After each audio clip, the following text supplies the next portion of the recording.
Hello, welcome back to Transcontinental Overload. I'm Stephanie, your host, back in Austin, Texas. First of all, apologies. I know it's been ages since my last episode, but I spent a whole month in Europe, which was amazing, and I really needed it. And then I came back to Austin, and my other job was in turmoil, and I was just so busy and just kind of threw myself right into that, which also helped me beat the re-entry blues. So yeah, apologies, but I've just been too exhausted, too busy, too exhausted. But yeah, enough of the excuses. It's everyone should take a break, and sometimes you just need to step away and recharge your batteries. Spending time in Europe with friends and family was really special and intense, especially after 2 years of not being able to see them. And coming back is always hard. So I know this from years and years of experience, and I know that I need to give myself some space whenever I come back to just process and kind of readjust. So it just felt a little bit more intense this time. So usually, and I did that this time too, it's like I write myself a kind of doctor's note. So a little excuse. Yeah, take it easy because you are a little bit frail.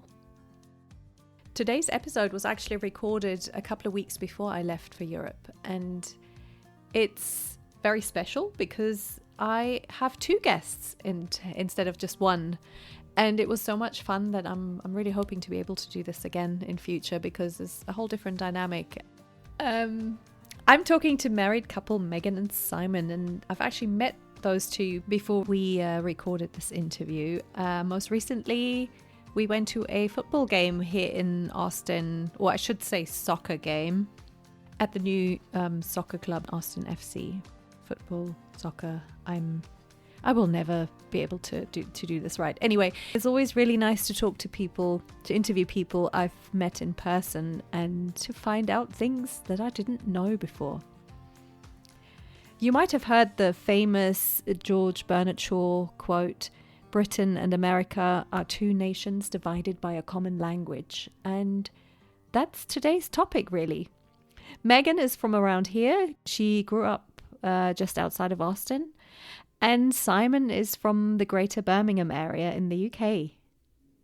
People are always fascinated by the differences between the British and the Americans, and especially when it comes to language, but also obviously sense of humour, traditions and food.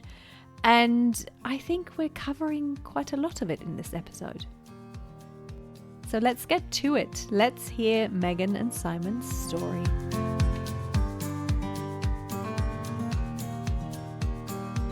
Welcome, Megan and Simon. I'm so excited to have you here. Excited to be here. Thanks for having us.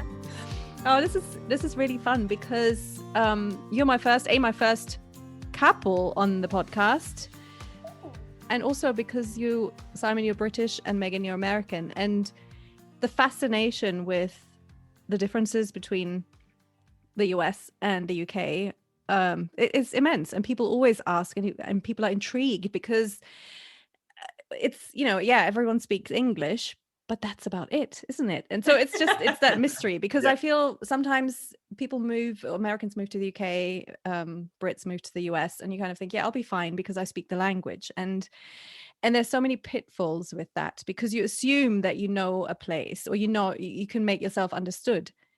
But in fact, it's much more treacherous, I think, than sometimes with other languages, because you just know if you're French and you know that you have to speak English, it's different. But English and English, yeah. So I'm really intrigued by your story, and let's see if we can get some good cultural differences from you two. Oh, there's your doggy. Hi. Hi. You come to join. He's French. Yeah, British American French. Yeah, he's French though. So, but there you go. So you found a compromise, pretty much like we did with our kids. We decided not to give them typical English names or typical German names. So we opted for Italian and French. So that seemed to be the appease everyone kind of policy. So there we go. Although we did name him I always wanted a dog called Philip. I don't know if that's anything to do with Prince Philip or not, which I know has some controversy. But and then we settled on Phil. Yes, I was like, I'm not calling our dog Philip. And he was like, well, what about Phil? I was like, okay, fine. Perfect compromise. I love pets with normal human names. I think it's why not? Yeah. So because it's two of you, I'm not quite sure how we're going to do the introductions. So I already said, so you've got the Brit, you've got the American. Maybe we'll do a quick, everyone just gives a little background story, and then we'll get to how you two met. And I'll leave it up to you. Who wants to be first? I don't mind. I'll go first. You go. And if Phil's snoring gets a little loud, just let us know and we'll try out. We'll tend to be a little I think it'll just add to the ambience. I think. right, a little background. Yeah. Where do I start? So I'm from near Birmingham, in England, like right in the middle. People call me out that not proper Birmingham because my accent maybe doesn't sound as harsh as a proper Brummie accent, which I think should sound like Peaky Blinders or something like that. So yeah, from the middle of England, and then I don't know what it is. I always had an interest in the US. I think all my friends realized that as well and always called me kind of American from a young age, which is really weird. And I guess that's maybe without even realizing is how then I ended up like kind of maybe pushing a move to the US and being here for so long and then marrying an American. So I went to school in England, went to university in England, kind of in between Birmingham and London.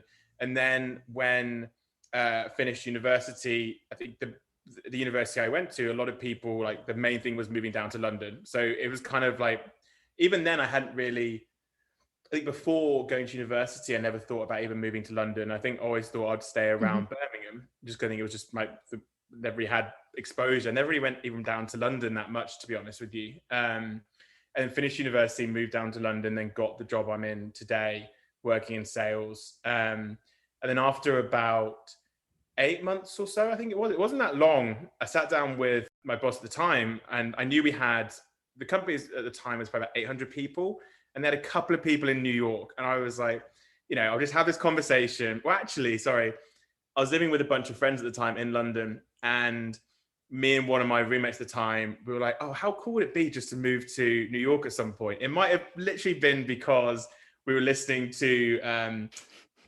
Jay-Z, Alicia Keys at one point, and we were just like, oh, it'd be so cool to do something in New York. No, I thought you were going to say Friends. No. And then we were like, okay, this week, let's go and chat to our companies about potentially at some point moving to New York. I did have the conversation. He didn't. We realized that when I got home that evening. And it was like, well, would you do it now? And I was like, I think so. And then it was, okay, take the weekend to have a think about it. And then before I knew it, was doing a sort of trial period, seeing how I liked New York, and then moving over, thinking that it was going to be maybe a few months, maybe 6 months, maybe a year. And then now it's like 9.5 now, how long I've been in the US for. But yeah, so I came to the US a couple of times growing up. We'll go to like kind of Disneyland and things. Went to New York a couple of times. My brother actually, he's about 6 years older than I am, and he actually came over to the US to play tennis. He was good at tennis, so he did sort of the whole scholarship thing over here. So he actually went to university down in Alabama. So that gave me some, I think, exposure to the US. I think it's all proper US as well when you think about it, not just going somewhere like New York. It's a bit different, yeah. Yeah, exactly. Yeah, and then I think also, I guess my family just liked America. I actually found out, funnily enough, so my great-grandparents on one side are Austrian, and apparently my great-grandfather had a whole trip, moving the whole family to New York planned, but then everything happened in Austria, so he wasn't able to. So I felt like I'm doing what he kind of wanted to do and move. Finished the job. So I love it. Somewhere weirdly in my DNA is just trying to move to New York, funnily enough. Yeah, that's fascinating. Yeah. America has this pull, I think, in certain ways. I don't know what it is, and it's hard to describe it, but I guess. And also New York, I think New York's always has that fascination, especially for Europeans. I feel the Statue of Liberty and when immigrants come, and it just has that pull. And then New York is just, if someone says New York, I live in New York, it's like, oh, wow. Yeah, definitely. That's funny because I've always like wanted to live abroad or like in the UK. Right. What basically. So okay, so that's how you ended up in New York, because you just kind of, you went for the opportunity, or created an opportunity maybe, and then just went for it. Yeah, I think just put myself out there. I think it was quite a terrible. I'd only been in the company for about 8 months, and it was a bit of a weird question to ask to kind of put yourself out there. And I'm very, very glad I did. It's like, if you don't ask, you don't get. So yeah, sometimes you have to. Yeah, there's no harm in asking for it if you want to try and move somewhere. So yeah, that's kind of how I moved over here. It's pretty brave though too, because you didn't know anyone in New York, right? No, and no one at all. So that was one of the toughest bits about moving, and you have all your leaving parties. So you like around like all your friends for like weeks and weeks because you're about to leave. And you're like, what have I done? And you're like, because New York is obviously such a busy place, but it can be quite lonely in a way, because you're in a tiny apartment with people you don't know anything about the place. So yeah, those first sort of 6 months or so, I think 6 months is the mark, I think, of where you move somewhere New York was anyway, where you start feeling like you're a bit more comfortable. But yeah, those first 6 months not knowing anyone, you end up having to be a yes man, kind of just saying yes to absolutely anything, because it's so exhausting. It's weird making new friends in your like 20s, because you're used to doing, I think, when you're in your like when you go to school or university, when everyone's in that same boat. But then you're kind of, that was in early 20s, but still then like trying the whole new friends thing was quite a tough thing to do. Yeah. And then so I mean, Megan, for you, even though it wasn't a different country, but I'm guessing moving to New York is quite a big move as well. So it has that appeal, it has that fascination that's not just for Europeans, it's actually for Americans too. So for sure, yeah. And especially like I grew up like 30 minutes east of Austin, which was a really, really small town. I think the population was like 6,000, maybe less at the time. And so for me, even coming into Austin was like a big deal when I was growing up. And Austin back then was still like, it was a big city, but it was still small compared to what it is now. So yeah, moving to New York was huge for me. But prior to moving to New York, I went to UT and had done like a bit of traveling when I was younger, but most of my like family vacations were in Texas. I mean, Texas is massive. So we'd go down to like the beaches, or we'd go to like somewhere like 9 hours away, I don't know, and you'd still be in Texas. So like a lot of our family vacations were in Texas. And we went to like a few other states, but I like definitely didn't travel a ton when I was younger.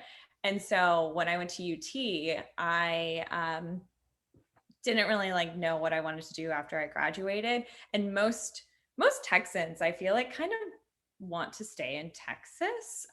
Some will leave and then come back like I did, but a lot of like my friends, when we all graduated, they were going to like Houston or Dallas or staying in Austin. I find that too, just talking to people, that it's very, but I do think, like you said, it's because of the state is so big. I mean, when we got married, when we went to Big Bend, and that was in Texas, and I'd never even been there. Yeah.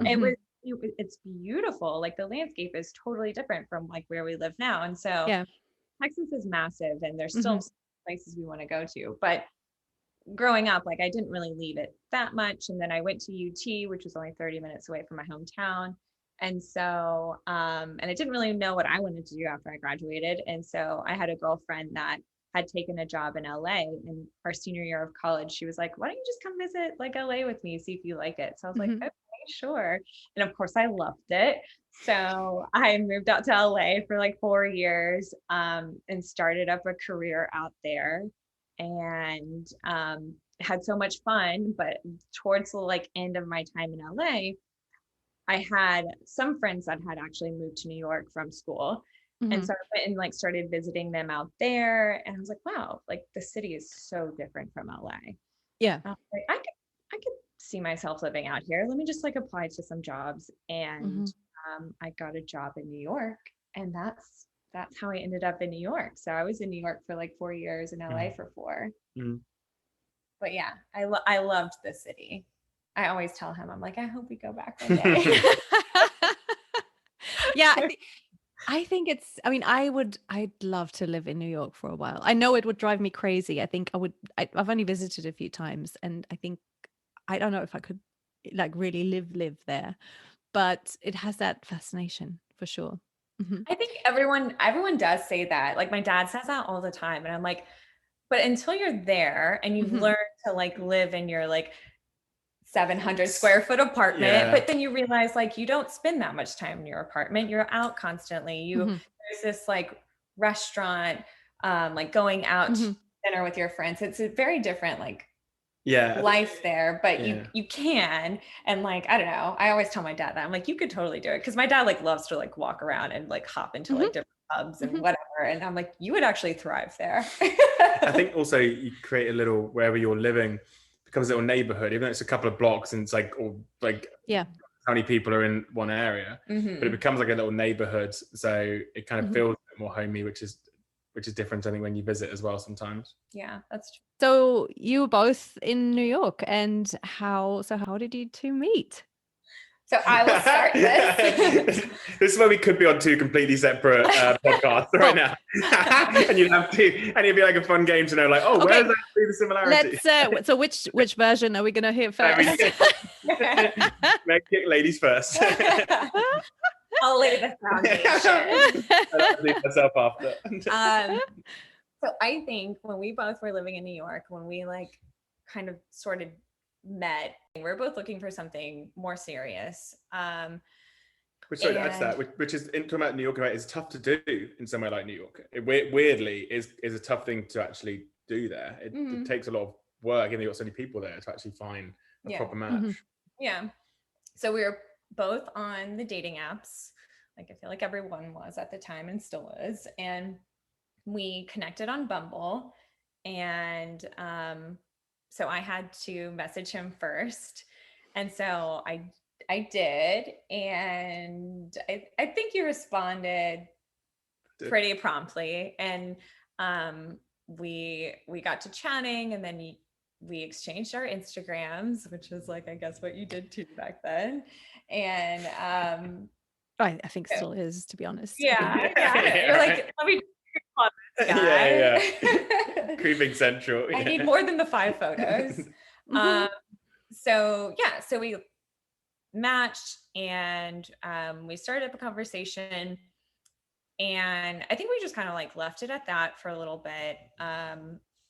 And then maybe, a couple weeks went by, and I messaged him again. And I think my messages were like, hey, do you want to grab a drink? Or it was always, hey, Brit. I was at that point where I didn't want to like just chat to chat. Like I'm like a terrible texter to begin with, and I hate like texting. So I was just like, if I'm going to be on this app, like, let's actually meet up and see if we have a connection. So I was like pretty determined at this point. I was like, okay, I'm going to meet up with this guy. So let me like message him maybe a couple more times on Bumble. And I think a couple times he like responded, but kind of like avoided the like whole meeting up. And so that was kind of that. I was like, okay, whatever. And then I think I was just like out with some girlfriends one night, and they convinced me, they're like, well, maybe he like doesn't check his Bumble anymore. You should message him on Instagram. And I was like, okay. So I messaged him on Insta, and I think I still got kind of like the same like random whatever chat, and a couple maybe like ignores. And I was like, oh my gosh, all right, well, I guess maybe we're not meant to be together. I don't know. And I definitely got annoyed. So at one point and this is maybe over the span of like 6 months. Wow. So yeah. Okay. I was really trying. His profile pictures were hot. Rude. So yeah, but eventually I did give up, and I kind of had then convinced myself, I'm like, oh my gosh, maybe I'm getting catfish. Like maybe this guy isn't even real. And now he's like on my Instagram profile, like looking on my stuff. I was like, I'm going to block him because this could be creepy. And so I blocked him. And then I think we worked out. Is that what kicked him into action? Well, the universe actually. I think we worked out probably about, no joke, we worked out probably about 5 days after, let's call it a week after getting blocked. So in New York, there's this huge conference center called the Javits Center, and it can host like 3 big conferences in the whole thing. And I was there at a like technology finance conference, and then I realized this is not the right conference for me at all. So after a bit later in the day, I was like, okay, time for me to probably go back to the office. And I was working in healthcare at the time for a hospital in New York.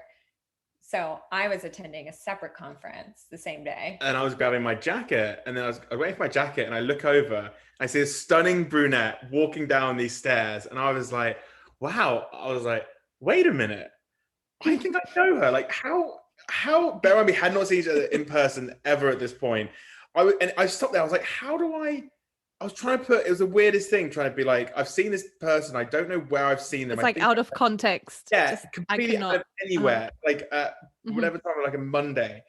And I'm like, okay, wait a minute. Okay. I was like, I guess a bit of cowardly about it. I was like, oh, I'll try and message that. I think it's that Megan girl. I'll try and message her to see if it's her or not.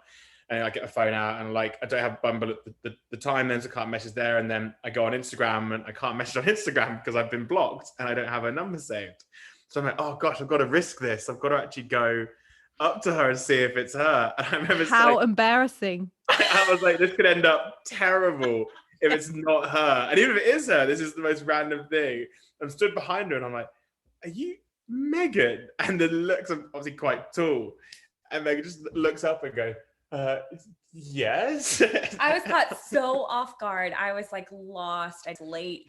And so, and then I hear this like British voice behind me being like, are you Megan? And I was like, oh my God, it's him. Literally a week after deciding. Blocking. Yeah, the universe. And she's like, I'm done. And then the universe is like, nope. Yeah.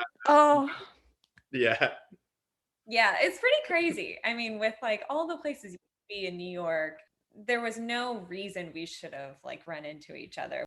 It was, I don't know, it was just so weird. Yeah. So obviously, the universe had a different idea, but I love that though. And then you have to explain why you didn't respond. I guess. I think his whole life he's been having to, since we've met, every single one of my family members or friends was like, well, what the hell were you doing? I was saying to her, I was like, this beautiful girl is really persistent and messaging me. I was like, I didn't know how to. Well, you're just being British about it and being maybe, like, just it's just how like vague Americans do it. I was just like, I'm like, which is weird because normally, like I'm in my like younger years would have been the like one that was like, no, the guy chases me, like play hard to get. But I think I was at the age where I was just like, I just know what I want. And I'm like tired of going on all these dates with these like people that I just, wasting time. Not interested in, but like he seemed interesting enough. And I was just like, you know what? I really want to at least try and meet up with him, So here we are. It worked out. So glad that it worked out. And I'm guessing, Simon, that you made it up to Megan. So, I mean, on a date that very that moment he did. He was like, well, are you free on Thursday? And I was like, oh, let me check. Yes. I think, no joke, I'm very sorry, but I think when I saw you walk down the stairs, I was like, this might be the one. I was like, there's something here. I remember texting my friends straight away, and they'll say it's like my friends was gonna be my best man. And I was like, I've just met this. Like, I was like, couldn't wait to tell people. There's something here. It was like so weird. It was like the feeling. It was like, but it just shows again also that you do need that. You need that real in the real world connection. You might have a connection online, but then you still need the. For sure. There's just something physical that happens. I think so. And even how about I tell the story? It ended up right, okay? We're here today.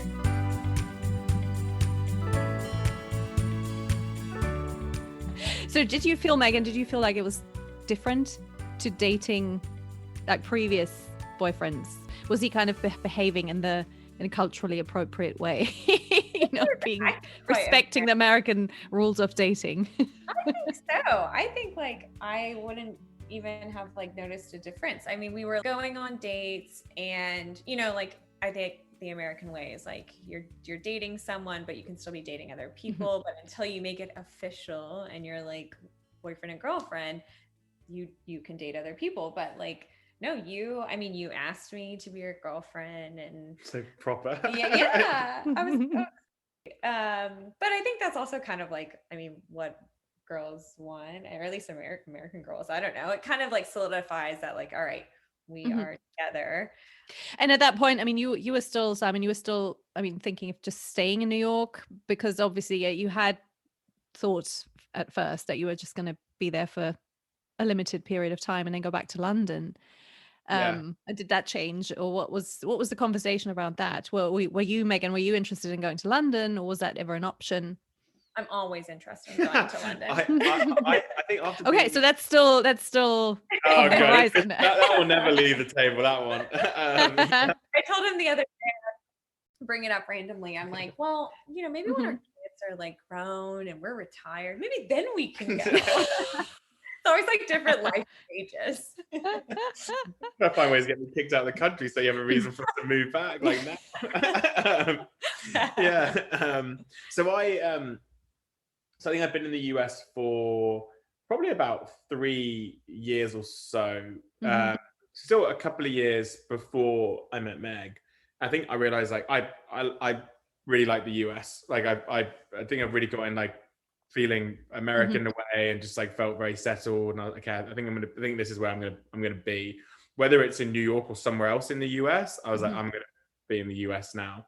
So then went through the whole kind of green card process to make that all official. And then so I think I always knew I was going to be in the US. I didn't know where, but I knew I'd kind of stay here.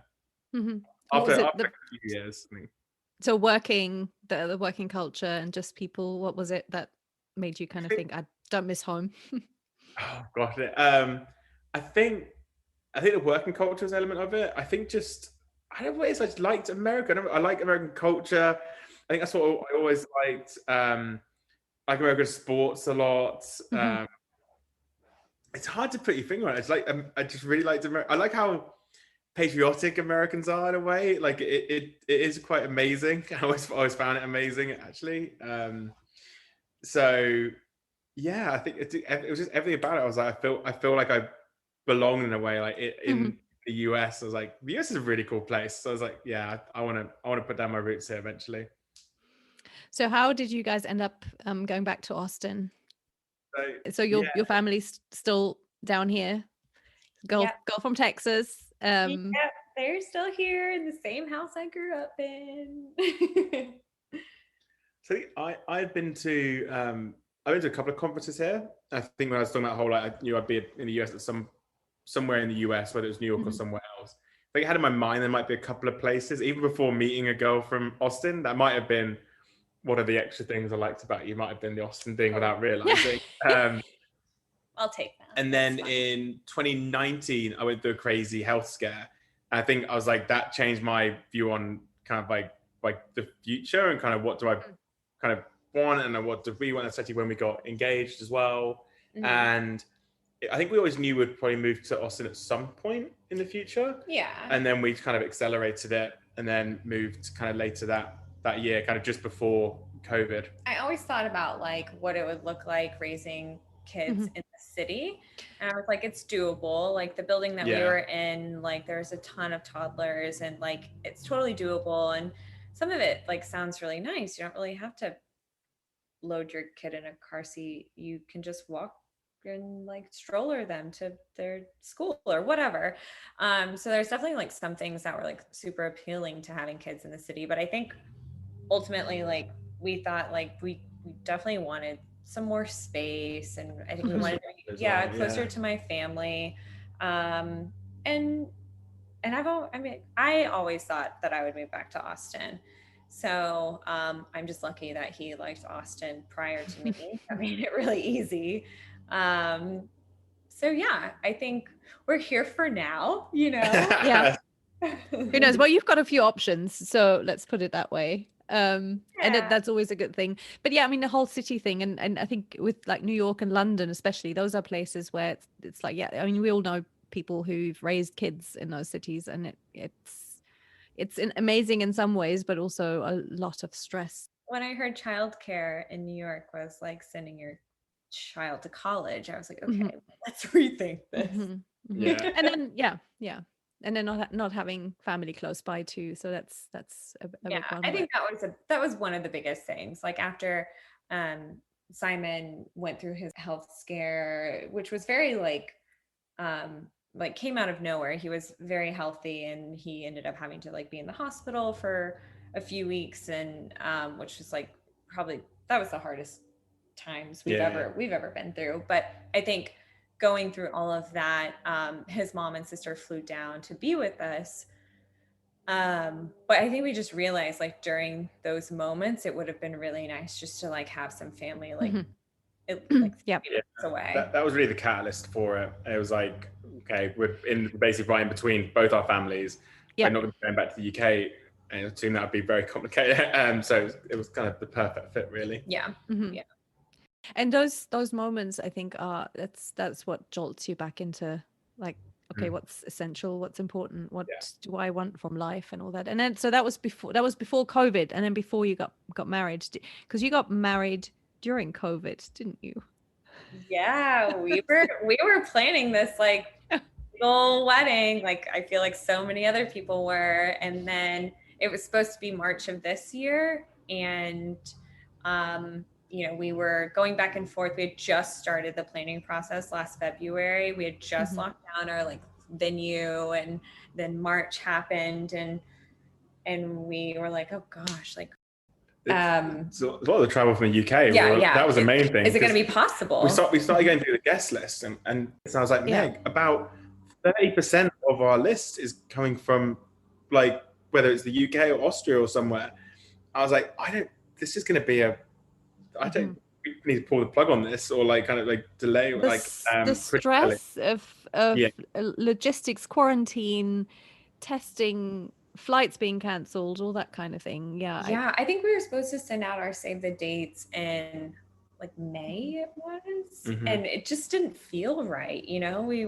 We couldn't do it. We couldn't ask people to like try and plan a trip during May of last year. It just didn't it didn't sound doable, and so we pulled the plug pretty early, and at the time we're like, oh gosh, did we do it too early? Yeah, that was always the worry. But now we're obviously like, now we're fine with it. Yeah, we're obviously so happy with the decision that we made, but we didn't also want to just put our lives on hold, so we did what like a lot of people did during COVID, which was kind of do a bit of a like small elopement type of thing. And sounds perfect. It was actually perfect. It really was. We're like, well, gosh, we've been cooped up in our place, for so long. What if we just did like a road trip, a responsible road trip, and we didn't see anyone. We didn't invite anyone, not even like my family who lives in Texas. We were just like, let's you and I will go escape to West Texas and get married in Big Bend, and that's what we did. They said the desert sort of area. I found like a justice of the peace who did it in Terlingua, and it was honestly perfect. And it was very much us. Like we got ready that morning, and we did it at like 10:30, 11. Yeah. And then we were like, well, shoot, what do we do now? It's weird at midday. You're like we get changed and just go to like a random restaurant. So we're having our like wedding day lunch. There's nothing down there. Not only is there nothing down there, but there are like one or two things down there were like closed because of COVID. So we like drove, I think 20 or so minutes to a hotel. What's that like golf resort out there? Oh, I can't remember the name, but it's like like the Phantom Golf Resort had lunch there. Yeah, we just had like a lunch there, and we're like, great memory. We're like, great. Okay, what do we do now?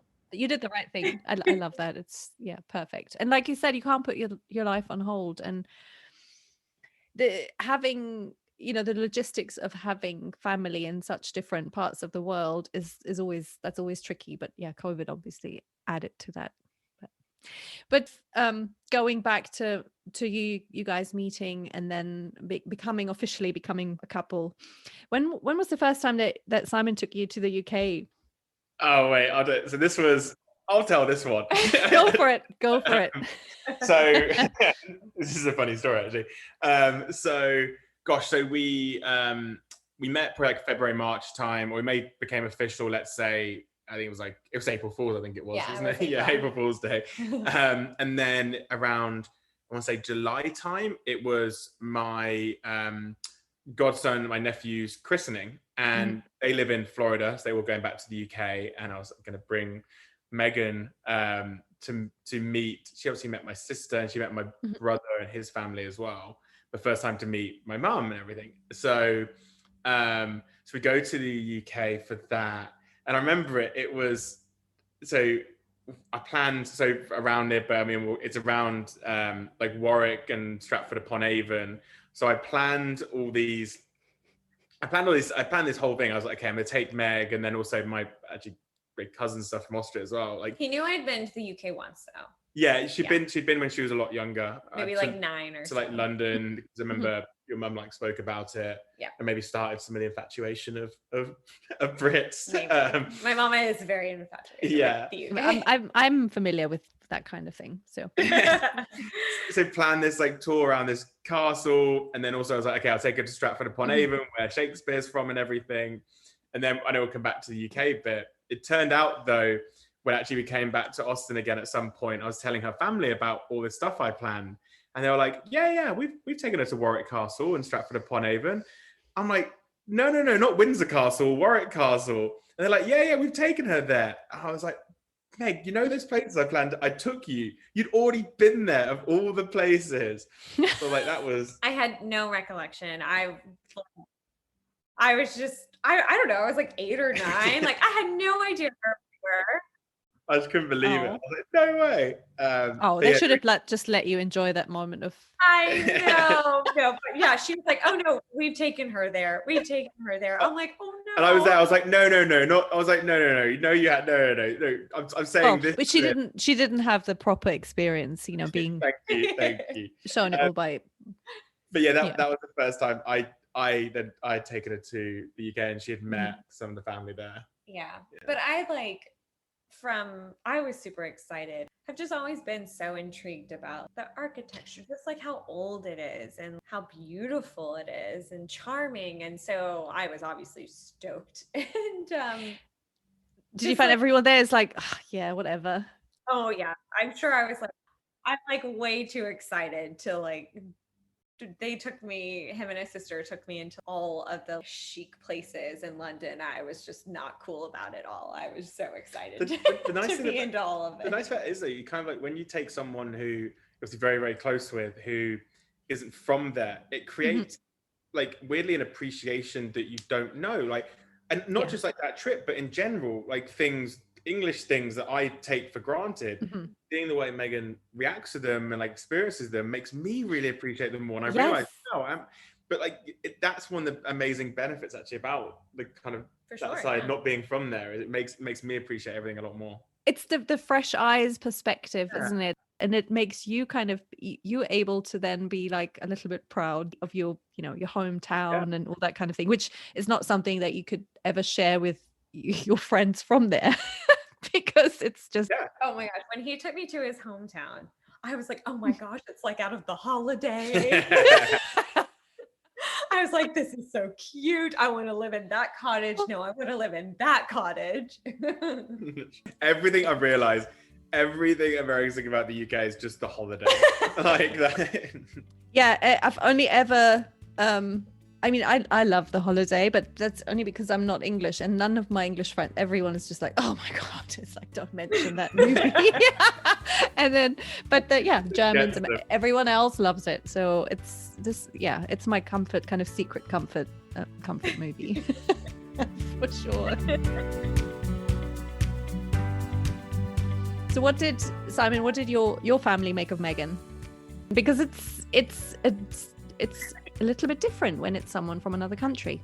It just adds just more layers and more kind of things that they have to get used to as well. So how was that? So, I think they loved you. It's hard not to. I think I had your sister-in-law as a buffer too. Yeah, so of course. So a little bit of a buffer there. it's a bit different. She's, I think, originally from like California and then like Florida, and then like more of not just an American but a Texan. But I absolutely loved you. I think just you're very charming. You got that Texas. There's something charming about Texans. So I think you bring in that, and that kind of won her over. But I think that she knew there was something serious here, though. So I think she's. Yeah, you didn't brought any girls home. No, basically not. No, she knew it was a big thing. I think also it kind of added an extra air to the whole thing that her maiden name is Markham, so there's very similarity to Meghan Markham at the time. And the timing of it. Yeah, exactly. This was 2017, like prime when obviously Meghan and Harry are living in the UK. So it was this whole thing about us family, but friends being like, I'm bringing back this American, the first American. And she's called Meghan. Brought back. And it is Meghan, Meghan Markle. Yeah. So that had a big kind of created this air about you. You and Harry. You and Harry. Oh my goodness. Yeah, it had a lot of that element to it. I was like, great. Yeah. Yeah. And your friends? So how was his friends? How was so amazing. Yeah, they absolutely loved you. Like fun to be around. I think they found it amazing. They loved the novelty of it, having this again American girl like Texan that I brought back and was meeting everyone. They absolutely loved it. The Texan thing I think intrigues people. All you got to do is throw out a yarl and it has everyone. Oh yes. And people are just like, people are dying. I think Mum was probably always intrigued if I would end up after moving to the US, if I was going to end up being eventually with an English woman or an American woman. So I think she's probably always wondering what it's going to be, and then she found out the answer at that point. I roped him in. Oh, I love it. Two of it. Little cowboy. Yeah. Oh, by the way, I loved how you turned up to the football last weekend with your boots on. I loved it. I found that was such a cultural thing. I think when you said I put my boots on so I could stomp extra loud, and it's like how American, how Texan can you be? That was so fun. I was very comfortable. Well, yeah, because you're Texan, you're comfortable in your boots. I'm still learning. I got boots. I got myself some boots too. So good. I wouldn't say I'm super comfortable in them yet, but I'm working on it. I feel like the one day I become proper Texan is when I feel comfortable in both boots and a hat and actually feel like I can go somewhere. Because right now I don't feel comfortable if I wore those two, went to a shop, opened my mouth, and someone's going to be like, there's something wrong here. I don't know what it is. Like, look at the part. There's something wrong here. I don't think I told you though, when I went to the bathroom during the football match, a girl coming out of the bathroom. I love how Meg's calling it a football match. We won her over. Yeah, but one of the girls coming out of the bathroom, I was going into the bathroom. She's like, "Oh, I love your boots," and I said, "Cheers." I was like, "Who am I?" Yeah, you are in a intercultural relationship. That's what you don't realize going on. So what do you feel like you've adopted from each other because obviously you were in Texas, so he's had to adapt much more than but what kind of British things do you do where you feel like that's not typical, or do you feel like it's just that your personal version of things? I think like our everyday like now I say cheers, I guess. I think your family and like you're like very close with your kind of high school friends. I think it's your friends like you notice it. They're the ones that notice it more than anyone. And they'll call you out for it. They call you out. They'll call you up and they kind of. Well, like I guess I draw certain things out sometimes that I just normally hadn't, like when they knew me in high school. But you know what though, I didn't really understand what they were talking about until I went to Miami a couple weeks ago with my sister. My sister spends a lot of time with Simon too, and she had that like she'll draw something out. She'll be like, "What do you think?" or something. Yeah, and I'm like, "Oh my God, my sister has started to do We don't know there's a word for it where you just go, where English people will just suddenly go, we'll go up at the end of something, even if it's not a question. It'll be a statement, but it ends like a question. Like then probably, like question? you don't realize you're doing it. And that's something that she and obviously her sister have like picked up. Yeah. Which is just a whole. I don't know how you even pick that whole. I don't know how you pick that up, but I mean, it's just listening to you on your work calls all day. I'm just like, Yeah, that would do that. You get your little kind of British brainwashing thing going on there. Just you don't have to do anything. You'll like end things with like a cheers, y'all. And I'm like, oh my God, he's saying y'all. Yeah. But that's the funny thing, because I think y'all is amazing because it's so inclusive. I absolutely love it because it just kind of, it's much more inclusive than just saying, hey guys, commonly. Yeah, exactly. I'm not a guy. Yeah. It's funny, but I love it. I think that's the most beautiful way of just including everyone and being very no gender, no kind of, I really like it. It's my favorite Texan expression. Oh, the Texan accent has this soft, melodious quality to it, and I think it sounds really beautiful. I have a real soft spot for it. I like to think like a very welcoming tone of voice. Like it's like I really hear it when, so if we're just walking around somewhere, and this might be a thing that maybe it's just me, but I'm gonna make a generalization here. Like walking into a shop and being great at making random small talk, which I am dreadful at. I don't know if that's an English thing. If I go into a shop, I want to be in and out of that shop as quickly as possible.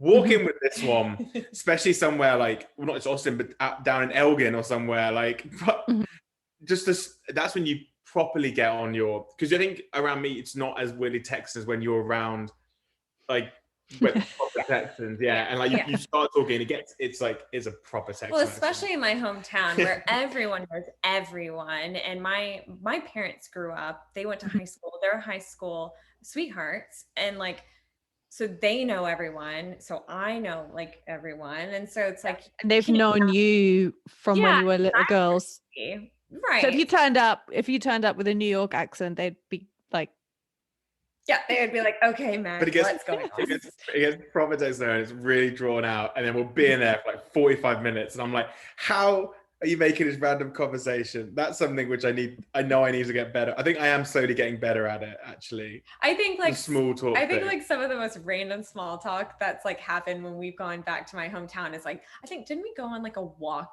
through town or through the neighborhoods one day?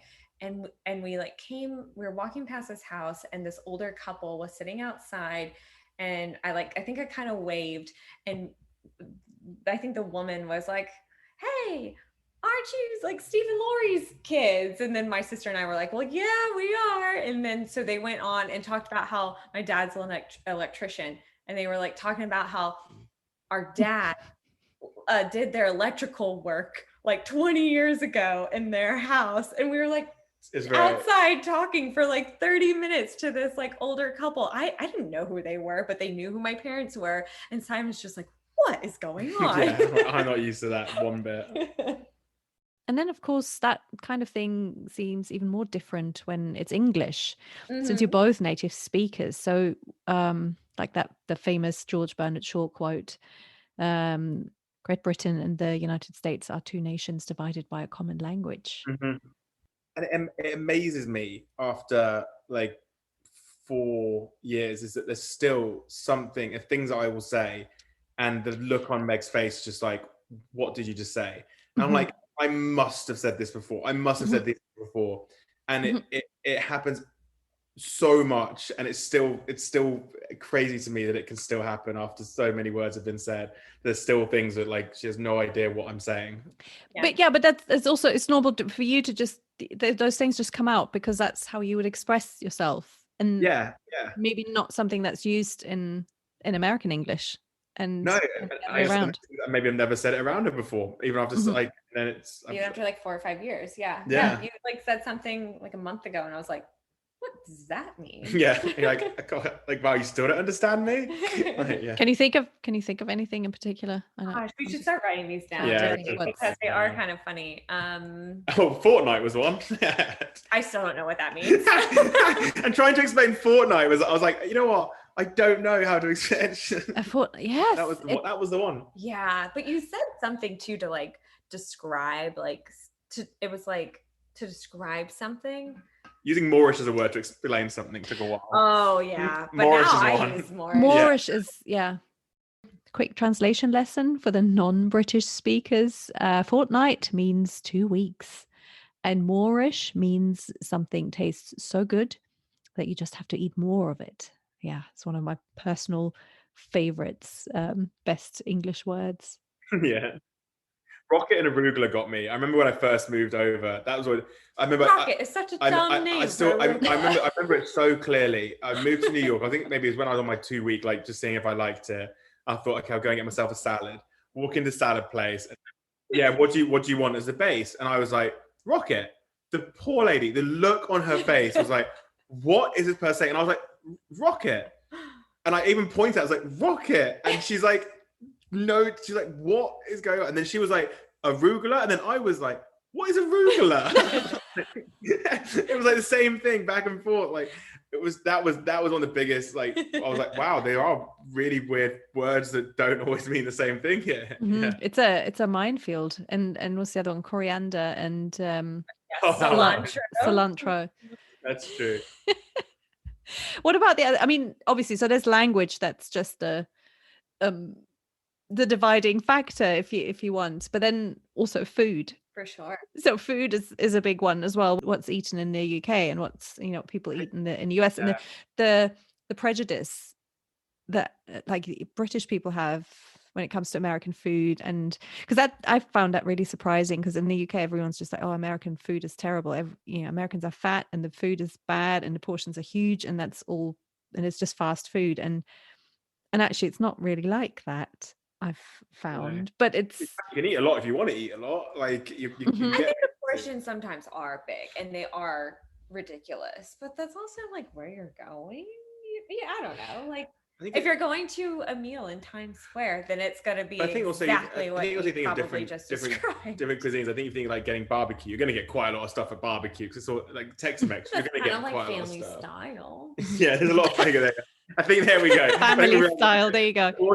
The portions like Lars are just family style. You're not meant to eat it all by yourself. But you do it by yourself. But you have to learn that. You don't know what family style means to start with. That's an American expression. Like, it is, yeah. Okay. Yeah. And so, Megan, so for you going to the UK, and was there anything that threw you in terms of food? Because I mean, the UK is notorious for having very weird food that everyone else thinks is weird, except for the British. Well, we just, growing up in Texas, we did not eat a lot of Indian food. And a lot of the meals that we ate when I visited the UK were Indian places. And I loved it. It was a different spice, though, than I was used to like Mexican food here in Texas. But now if we get Indian food quite a bit here, it's just you kind of have to like, it's not the same, but you just kind of have to look for it a bit more, especially in Texas, where like Tex-Mex and BBQ dominates. Yeah. But I don't think I would have eaten or like even sought as much Indian food here as we do if I hadn't been with you. No, I agree. I think I think maybe because you're like on your mum's side is Mexican, so there's a lot of Mexican spices. I did not used to do spice very well. I would be able to avoid spice so well. I'd even go to, there's jokes about would go to an Indian place growing up and I would get chicken and chips. My nando was lemon and herb, like the most basic spice. And it's tough to avoid it though when basically moving to Texas and being around Meg's family having Tex-Mex. I was like, I couldn't avoid spice. And now I'm like, I can't wait to go back and have a spicy curry and like a nando. Yeah. For me, it was the most baffling thing. I mean, so fish and chips was something I hadn't. You had in northern Germany, you have like similar kind of food, but it had such a bad reputation, and every German would be like, "Oh God, the fish and chips. I mean, how can you eat that out of a newspaper? And it's just disgusting." And then I really got to love it. Just having really good fish and chips right on the coast and just absolutely adoring it. And so I overcame all mine, except for Marmite. I've never overcome the aversion to Marmite, but with like British foods like fish and chips, I just, you kind of grow to love it. The thing I could never really understand, and I'm going to get a lot of flack for that, is Yorkshire pudding. No, I love a Yorkshire pudding. Oh. Love Yorkshire pudding. I've never met any English person who didn't, and everyone gets. That's why I'm saying I'm going to get a lot of trouble for this, because every English person loves Yorkshire pudding and will defend Yorkshire pudding. I don't understand. I'm the same. One funny thing I think about Yorkshire puddings that is very tough for Megan to understand. I'm going to generalize Americans to understand. There is a huge difference between gravies. Oh, here we right? go. And it is tough to try and explain what the difference is, but that's the thing I've realized talking about Yorkshire puddings. There's a big difference in gravies. They're not, it's like comparing apples to oranges. You can't compare they're just different. Do you make gravy with fat? Oh no, you do, with like a lard. It's just different gravy. Oh God, I don't understand the differences, but I attempted to make a Christmas roast. What was it? It was a Christmas roast lunch. Well, like a English Christmas dinner, like proper. So I attempted turkey two ways. Do turkey Thanksgiving the American way, and then turkey the English way. I didn't spice anything. I left it all very bland. I attempted my Yorkshire puddings, but puddings are great. They looked okay in the oven, but as soon as I took them out, they all just fell. They deflated. Well, I mean, kudos to you to making it. I've never attempted to make Yorkshire puddings. It's like, what's the point of them? I mean, let alone make them. But why would you eat them? We don't really make them in the UK. There's buy frozen ones. I know. I think your mom was actually impressed. Yeah. She was like, "Oh, I usually make them from frozen, whatever." Mm-hmm. Yeah.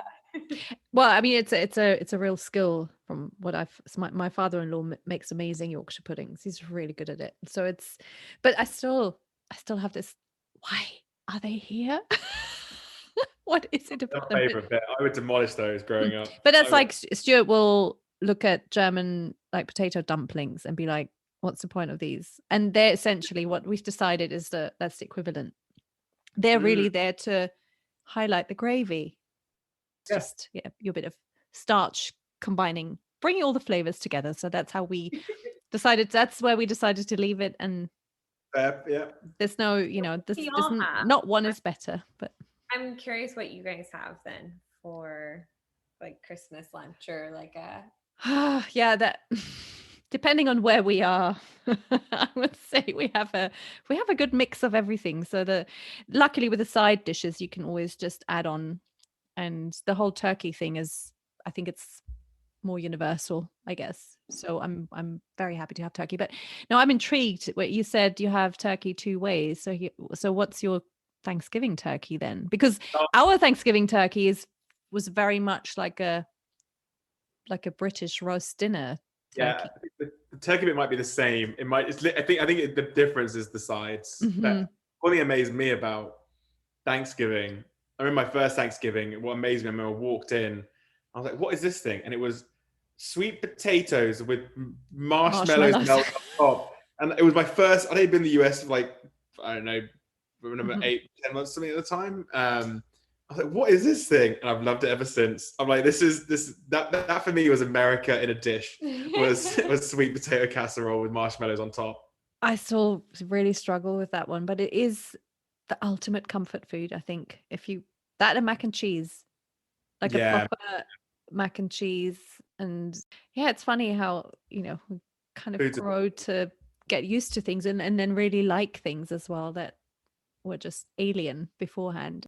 We didn't even talk about the tamales because my mom is from her Mexican side. So we, in Christmas time, growing up, we'd always have tamales as well, which is just throws a whole nother thing into it. But that's because that's the Texan American side, isn't it? And that's so many families here do that. And what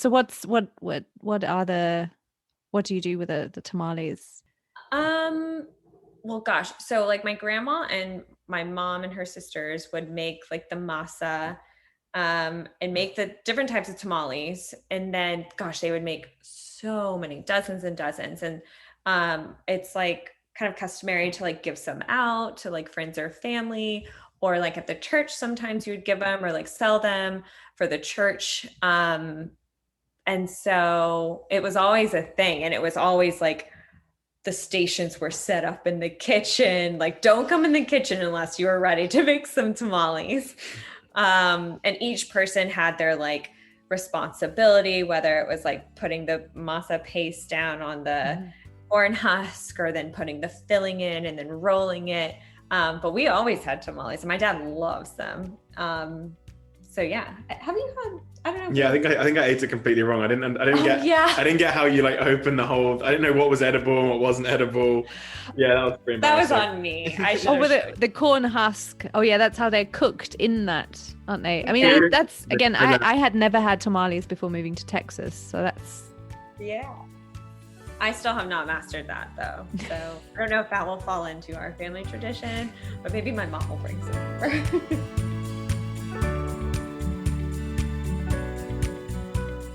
So we've talked about language and words and food and I mean the other thing that always comes up when people talk about differences between Americans and the Brits is the humor and sense of humor and the prejudice that Brits have in terms of Americans don't get jokes or Americans are not funny or it's just a different don't get that irony and sarcasm. Have you had any experience with that, or how has that been? I think, funnily enough, I think I've been in the US so long that I hear that same thing now when I'm talking to friends back home.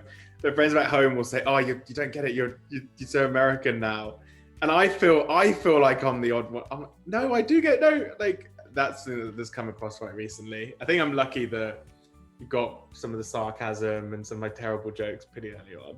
Yeah, I think I kind of got his like a little bit of his sarcasm because my dad's side of the family is like very just kind of like that. So I was lucky to just kind of like pick some of that up. I mean, I still thought some of it was kind of like strange, but I thought like, I was like, okay, I can get it. Like, I get it. You're not like, sometimes it could come off as like kind of like rude or mean, but I'm like, I know he actually likes me, so I don't think he's like trying to poke fun. Yeah, it's a poking fun where like sometimes it's the banter. It's the banter thing that's just such a big thing, or that it's so normally or so ingrained in British people. I think. Yeah.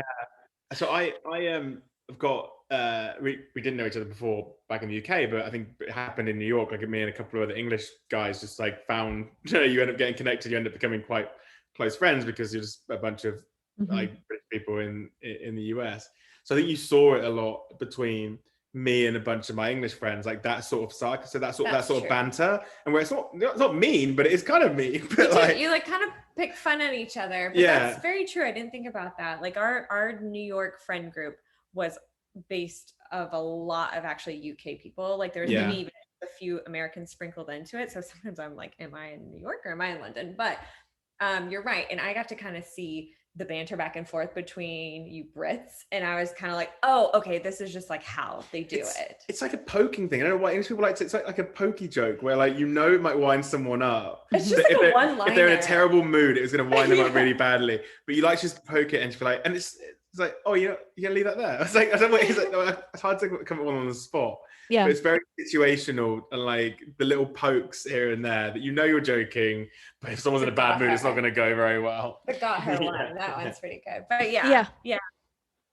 So and then like you said, that's more noticeable when you go back to the UK after a while and you haven't been exposed to it on a daily basis, and then it's just much more like, oh yes, oh now I remember.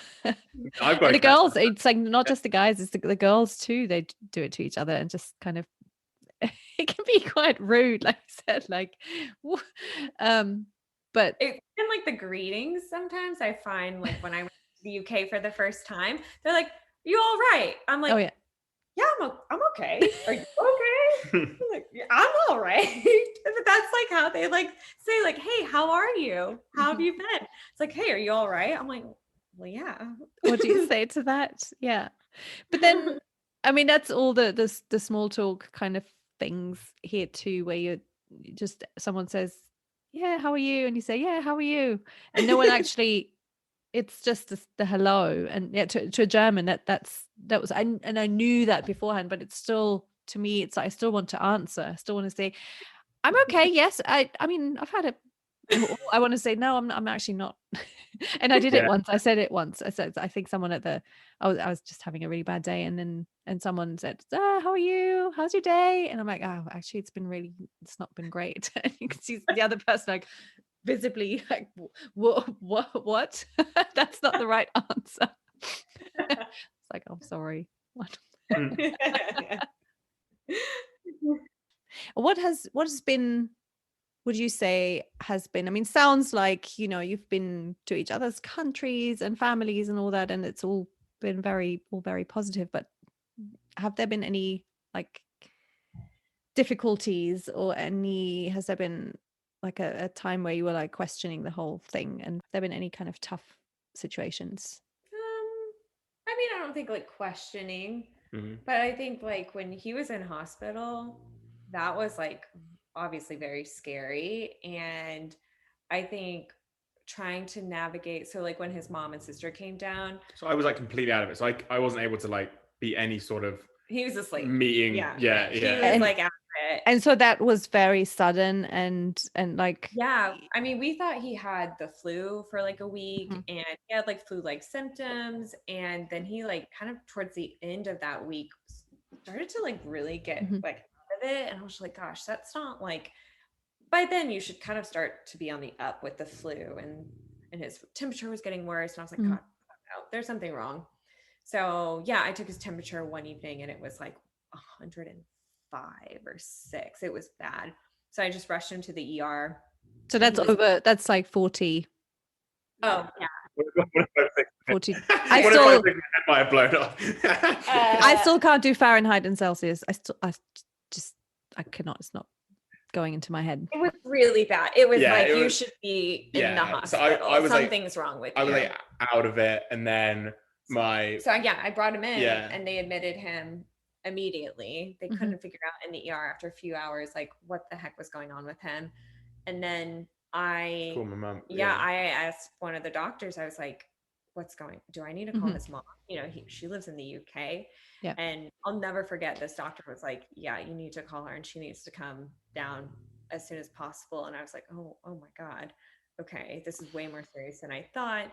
So his mom came down, his sister came down, thank goodness. And I think that was kind of like some of the most difficult times, because we were boyfriend and girlfriend at the time. Yeah. But we lived together. But like just seeing like the differences in the healthcare systems was like it was tough, because I was like obviously trying to navigate, like I'm just the girlfriend, this is mom and sister, but like I know the healthcare system pretty well because I was actually working in a hospital at the time. And so I felt like, I don't know, it was kind of like my duty to like explain to them. We were in a teaching hospital. And so like, we don't really have, I don't think, in the UK, like a proper like NYU teaching hospital where so someone comes in, different. They might be in lab stuff, but they're just a student. They're not like a doctor, not going to be able to answer any questions. But in the UK, if someone came in, they're probably a doctor in a white coat and they're probably able to answer your questions. Yeah. So and I think I had that moment with like his mom one time when like, I think it was just like a resident or a fellow that came into his room, and he was just doing his like normal rounds of like checking in on his vitals. And I think his mom like asked him like a very serious question. And I was just like, that's not the attending doctor. Like, you don't want to ask that question to him because they don't really know. And then I think he like kind of didn't misspoke, but he just kind of like said something that led her to believe like something along like with Simon's like case. And it was just like the miscommunication and me trying to like kind of just explain to her that like, this is still a student. Like, yes, he's like a doctor, but like, it's just like, wait till his attending comes. I think with that whole thing, it like was go straight anyway, but I think it was like the whole cultural thing of like being in the first time, I think, well, they had really been over in like a US hospital and like being around it, and then the translation of stuff where it was like so different in what understandings were that made the whole thing like even more stressful. Yeah, that was really scary and difficult. But that's where he proposed to me. So it will always have a good thing about it. I'm always wanting to make things have a silver lining. So that's very American. Honestly, I think like the positive spin on it. I think these days, maybe. But how long? pushing on 10 years. God knows how much more American I'll get after even more than 10 years. That is one of the things I love about him, though. Ever since I've known him, he's been so positive. And like, even when he was on his deathbed, he was like, I'll probably be fine. I'm like, oh my God, you don't really know what's going on, but I love you for just saying that. Oh, so that makes me, because it kind of goes nicely into my final question, which is, what is the most American thing about Simon? So it sounds like his positivity might be that. What would you say? What would you say, Megan?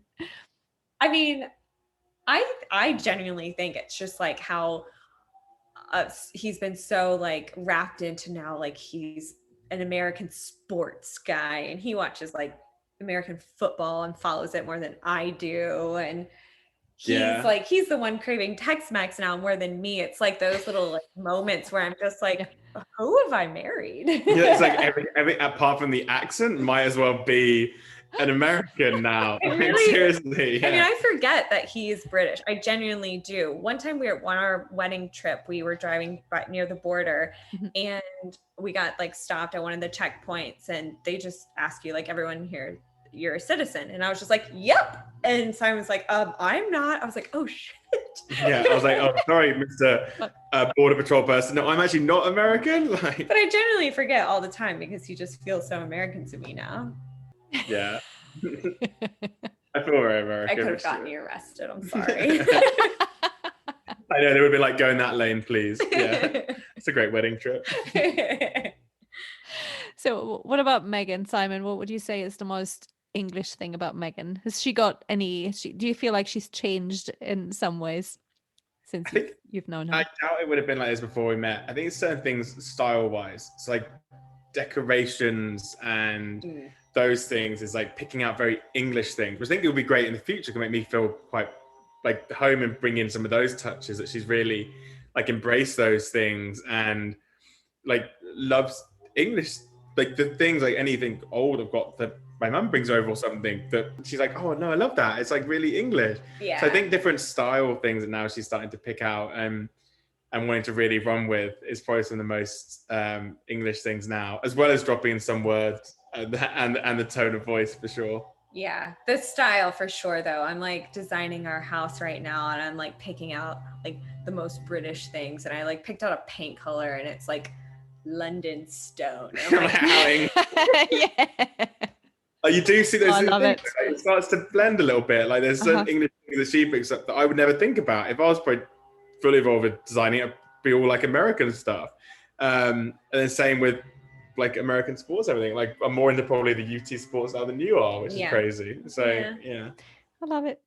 I think one of the most things that you picked up, like I would say the most that English people do, I think you realize it with me, maybe I do it less now, but whenever we talk to my family, is I think British people can end what seems like what's going to be a long conversation just abruptly with just like a right. Yeah, it's like Meg will be like, okay, we have this conversation for catching up with a family member or friends or something, and it might feel like it's going to be the longest conversation ever. And out of nowhere, it's like, right, the conversation's done. Yeah. No, it's amazing. Is that we take with his family in the UK, we take sometimes days to coordinate what time we're all going to sit on our family chat and chat. And like sometimes like we should have a poll because there's like different time zones. Sometimes we're in like 4 different time zones. So we'll spend more time deciding on what time it is to chat. And then all of a sudden we've done all this work to decide when we're chatting. And then we're chatting and then it's just abruptly like, right, the conversation's over. And I'm just like, what? Right has so many meanings as a word is what I've realized. That's my but ending a conversation abruptly might be a really I thought it was very rude at first. I was just like, well, gosh, they're really bored of this conversation. Yeah, my old so when I moved to New York, I went through Craigslist to find a roommate, and then that person moved out, and then one of her friends moved in, and I was with this guy for like 3 years who I'd never met, and he picked up on it because I spent so much time with him, and he says mate a lot now. It's like we sat there watching TV, and then suddenly it'd be right, and then just go to bed or something. Like that's a funny one that I think comes up a lot. That's funny, but I love how that happens though, that things just blend and you kind of you end up creating something unique. It's just kind of the way you two are, and then well, this has been really fun. Oh, it's been a pleasure. Yeah, this has been so nice. Thank you so much for taking the time and sharing some of your life story. Love it. Oh, thanks for having us on. Yeah, it's been our great. pleasure. All right. Bye. Have a good Bye. evening. Bye. Bye. Oh, I had so much fun with those two. And I hope you enjoyed the episode as much as I did. And in case you're still wondering what the hell Yorkshire pudding is, or what Yorkshire puddings are, and tamales, I have added some Wikipedia links in the show notes. I did consider adding an explanation within the episode, but I didn't want to ruin the flow, and it just so much to say, and it's really interesting. So yeah, check it out. I kind of feel I should do a food related season. So people always talk about food and how food evokes emotions and memories and feelings, and so maybe that's something to consider for future episodes. That's it from me for today. I'm not sure when my next episode is out. As I said at the beginning, I'm only just getting back into the swing of things, but I promise it won't be long, and I already have a few ideas, food being one of them. And in the meantime, stay safe. I know things are getting a little bit dicey again at the moment, so yeah, look after yourselves. See you next time.